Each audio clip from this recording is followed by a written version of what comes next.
What's going on, everyone? So is the Airbnb market in Colombia saturated? This is a question that I get all the time from people that reach out to me, my students in my program. You know, before they join, of course they want to know, is Airbnb saturated in Colombia? And that question makes a lot of sense because listings have gone from, I think, 9 to about 15,000 in about a year. So about 60+% increase in a year. Taking a walk here and we're in Guatape for a month. Just came back from, spent Christmas in the US with my family, and it was snowy and cold. So I'm definitely glad to be back here in the tropics. It's beautiful. Like I was saying, listings have gone from 9 to 15,000. So that puts it at the same level as Miami, total number of listings, and almost up there with like Vegas. It's more than cities of like Dallas and big US cities. So, you know, there's definitely a lot of listings for Medellin. I think Cartagena has even less listings than Medellin now. But you also have to look at the demand side of the equation. So what is demand like in Medellin? And oh my God, there's just walking by casually. That's why I love Colombia. So yeah, what's the demand side of the equation? You know that supply has gone up about 60% in the last year. So Medellin actually had a record-breaking year this year for tourism. I think they're going to finish out 2023 with about 1.4 million international arrivals, and that's a record by a long shot. The rest of Colombia, I think, got 5.5 million, and that also is a record. And so I think that puts demand like increase year over year at about a 40% increase.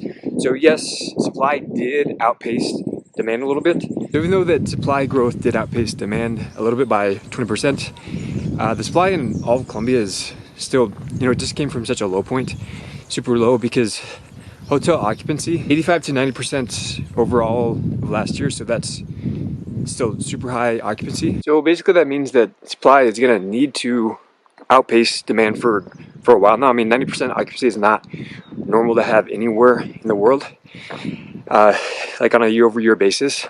Maybe some months, like I know in Europe, a lot of those countries have like 90-95% occupancy in the summer, but on a like yearly basis to have 90% occupancy, that's pretty unheard of. So yeah, definitely supply is going to have to, you know, outpace demand for a while to get it down to a more normal level of probably 70% occupancy is like a more normal level to have.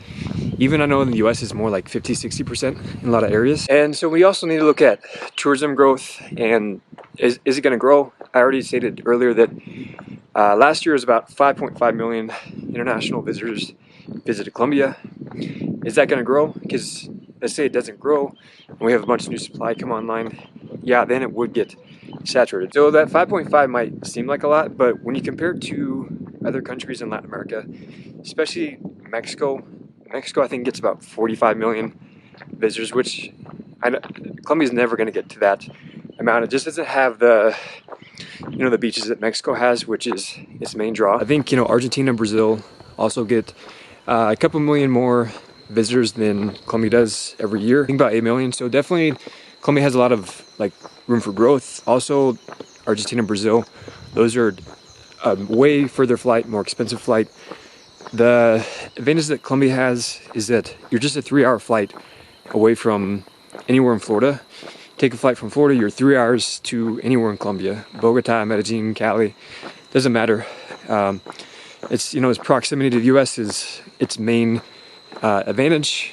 Also Mexico, that's why Mexico gets so many tourists, is that it's even closer than Colombia. My girlfriend also went to a tourism conference in Medellin, and yeah, they're expecting tourism at least in Medellin. I don't know about other parts of Colombia like Cartagena and those places. Those have actually gone down. Cartagena's gone down because the vendors are so aggressive there, and finally tourists are just getting fed up with it.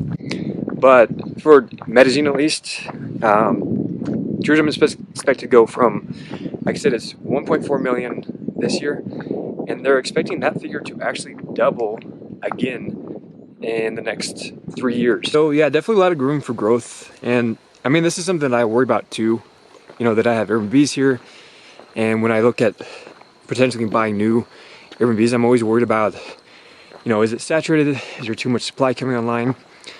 what is tourism going to do next year? You know, there's been a lot of bad stories actually coming out of Medellin with the druggings of foreigners. I think murders of foreigners have gone up like 200% last year. So those stories are definitely not good news at all for like tourism. But I'm pretty surprised, at least for now. We'll see in the next year. But at least for now, it's not been slowing tourism down at all. So that'll be an interesting story to watch. Also, I'm hoping that they just elected a new mayor in Medellin. He's a little bit more conservative, and he's promising to crack down on some of the crime that's increased since Petro has been in power. As I said, murders have gone up like 200% in the last year for foreigners. Also, kidnappings have gone up a lot. And this is also not just like for foreigners. Pretty much all crime around Colombia has gone up quite a bit since Petro has been in power. So yeah, I'm hoping that the new mayor of Medellin kind of takes control of things. Otherwise, I mean, it is hard to see how tourism can go up more if you just keep hearing about murders of foreigners. I mean, that's really not something that you want to have to worry about while you're on a vacation, is getting murdered. So that's definitely something we'll have to watch. And look at this view over here. It's beautiful out here. Calm, peaceful, 75 and sunny. That's like one of the greatest things about Colombia, is that year-round, same temperatures. There's no down season.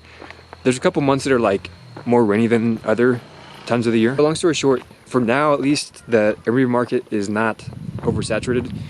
You want to keep an eye on crime, and if that stops or, you know, at least slows down a little bit, that's the only thing that I foresee that could derail the tourism growth. That's something that I'm keeping a pretty close eye on. You know, with me having property here, I always get a little bit worried hearing those stories. You know, that's not something that you want, you know, foreigners and tourists to have to worry about, you know, getting murdered.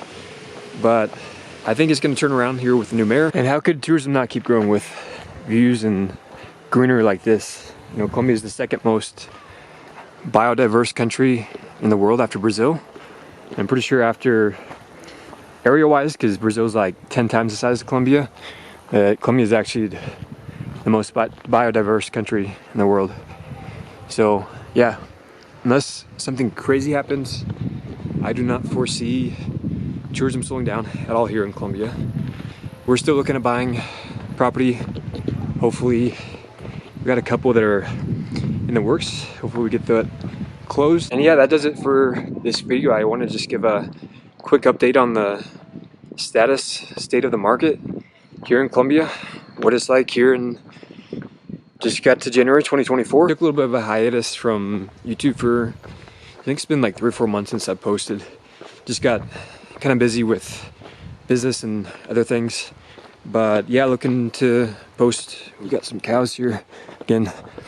Looking to post more, probably every other week here. Looking at going to Buenos Aires, Argentina actually. Heard a lot of good things about there. Also, it's like supposed to be insanely cheap right now. You can get steaks for like $5, amazing wine. Also, Brazil after that. But we might put a pause on that because we have a project that we have pending that we might have to stay for. But hopefully after that we can make it there, and I can get some content, kind of different content about other countries too, about Brazil, Argentina. Yeah, I mean, Colombia's not the only country in South America. Those other 2 countries have amazing qualities. Brazil, you can't beat the beaches in Brazil. Argentina is supposed to have world-class food. So one complaint that I have about Colombia is the food is not that great at all. That does it for this video. Hope you got some value, some insight on the state of the market in Colombia. Thanks for watching. We'll see you guys in the next video.